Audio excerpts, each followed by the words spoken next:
It's been 30 years since Resident Evil burst onto the scene, both pioneering the survival horror genre and setting the bar for every scary game to follow.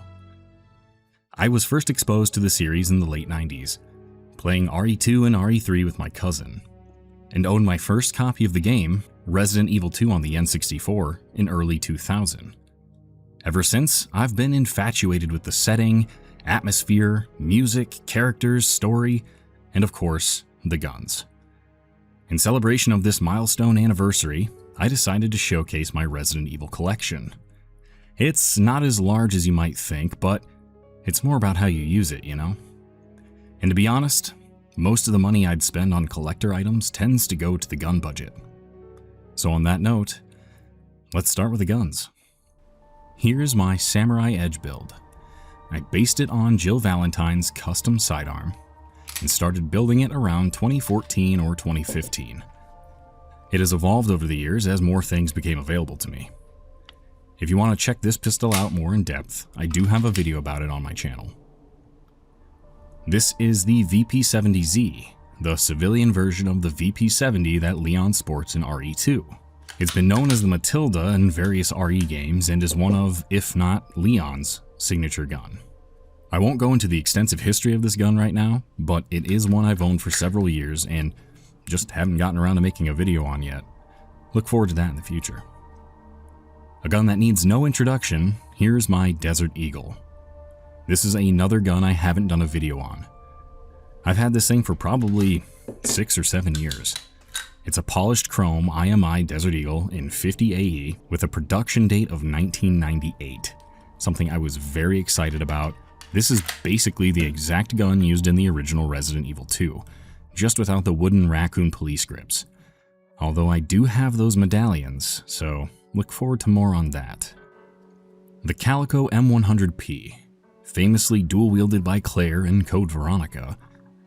This pistol is a unique 22 that uses a 100-round capacity helical magazine design, and it just looks like a cool sci-fi blaster. I have a video on this if you want to learn more. The Mauser HSC American Eagle Edition. This limited run pistol was used by Ada Wong in Resident Evil 2 Remake.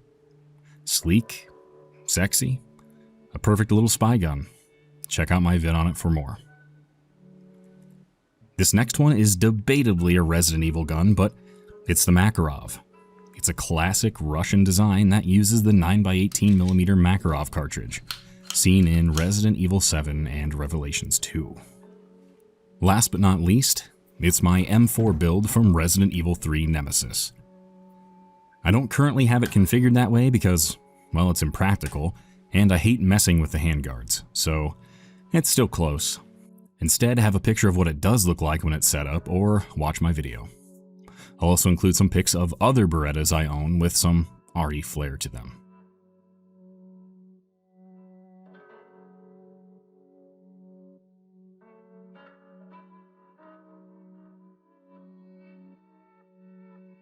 Alright, moving on to the games. I'm not going to go through each one individually, but I'll just show them all quickly. Basically, I started playing RE games very early on at my cousin's house. Eventually, I got an N64 and begged my mom to let me get RE2.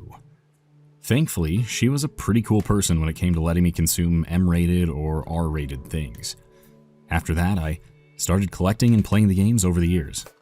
And every game I have, I do own the respective console for, including the Dreamcast. I remember renting the Resident Evil remake on the GameCube with my buddy before I owned it, and it scared the hell out of both of us. The first Crimson Head you encounter in the game made us pause it and not go back for a pretty long time. I remember thinking it was the best looking game I'd ever seen at that point, and it basically holds up. Those pre-rendered backgrounds, am I right?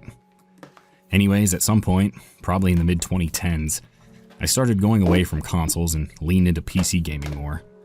I'll throw up a screenshot of my Steam library just so you can see what I have there as well, but basically, I don't have any physical copies of games like Village or Requiem, and I probably never will at this point, unless something drastically changes. Next is my Royal Model 10 typewriter as seen in Remake. I found this many years ago and had to have it. Someday I plan on setting up my own little save room, but as of right now, I've never used it. I don't think it would take much to get this one back up and running as long as I could find some ink ribbons. For now, I'm doing a no-save run. Let's take a look at a couple of framed items I have. This is a blueprint drawing of Spencer Mansion with many little handwritten notes on it. This was an awesome gift from my wife. Next to it is a cutout RE3 print ad from Electronic Gaming Monthly printed in January of 2000. Both of these are hung in my office. Next are some books, and this one might piss some people off because neither of these sets are complete. I love the S.D. Perry novels and started getting them when I was young, but by the time I wanted to finish collecting and reading them, the original cover versions had shot up in price. And as much as I love them, I really don't feel like paying $60+ for old paperbacks. And the same thing goes for the manga. I only need volume 5, but the last one I found used is listed for like $300. The Japanese versions are a lot cheaper, but hey, I can't read them. Just shows that I should have finished buying them when they were $15 a pop. I only own one of the animated films, and it's Degeneration. This particular one came with an Umbrella t-shirt that I cannot seem to find at the moment, but overall I'm not hugely fond of the CGI movies. There are some redeeming qualities, but mostly I don't really have any interest in owning the rest. This is the Resident Evil 2 board game with the expansions. I backed this when it was first coming out, and they sent along so many miniatures. I won't drag everything out, but let's just say I still have quite a few minis to paint. I have 2 Funko Pops, a Hunter and a Jill. They're kind of neat, but these are the only 2 Funko Pops I own and probably will ever own. Jill was a gift from my wife, and I found the Hunter at a GameStop for $12.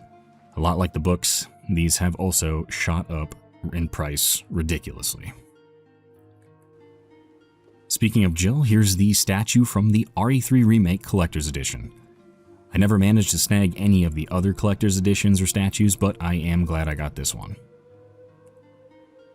To finish up, I'll just run through some of the small miscellaneous things I have.